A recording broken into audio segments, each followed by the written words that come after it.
છે તો મારો સવાલ કાકીને છે કે કાકી રક્ષાબંધનમાં શું બનાવવાના છો, તમારી સ્પેશિયલ આઈટમ? અરે મારે તો જાતે બધું બહુ બનાવું હતું, પણ હવે આ ના પાડે છે.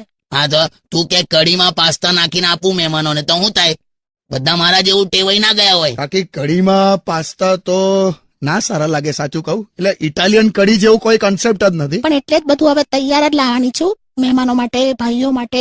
જો દહીં પૂરી, મસાલા પૂરી, પાણી પૂરી, ચાટ પૂરી, સેવ પૂરી, ભેલ પૂરી, શ્રીખંડ પૂરી, છોલે પૂરી. આમાં મારી એફડી પૂરી. આ કઈ ડીશ? એફડી ફિક્સ ડિપોઝિટ પૂરી એમ કહું છું. આટલું બધું હોય? ખાવા તો ને બધા આયા છે તો. તું બહુ હોશિયારી મારતી હતી કે મારા કુટુંબમાં તો એક જણ કે શ્રાવણ મહિનો રાખે, એક જ ટાઈમ ખાય. આ તો રાખે જ છે, ખાલી સાંજે જ ખાય છે. આ તો બધાને હવાર બોલાય. ચાલ, એમને જયારે આવું હશે ત્યારે આવશે. ઓકે. અને તું ઓછું ખાજે. આ બહેનોનું છે ને, મેં જોયું છે, મહેમાન આવ્યા હોય ને તો એમને આમ સમોસા ભાવશે કે નહીં એવું ના વિચારે. શું વિચારે ખબર? જો કે મહેમાન સમોસા વધારશે ને તો અંદર રસોડામાં ઉભી એકાદ ખાઈ નાખીશ.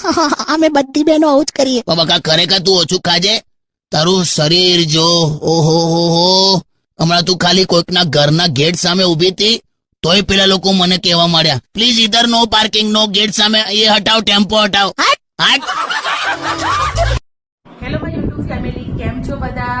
તો અમારે વિડીયો બનાવવામાં, શોર્ટ રીલ બનાવવામાં બહુ જ મહેનત લાગી છે ફ્રેન્ડ, બહુ જ મહેનત કરી છે. તમારા સપોર્ટની અમને બહુ જ જરૂર છે ફ્રેન્ડ. પ્લીઝ અમારા વિડીયો, રીલ્સ ને પોસ્ટ તમને સારા લાગતા હોય તો લાઈક, શેર અને કોમેન્ટ કરજો.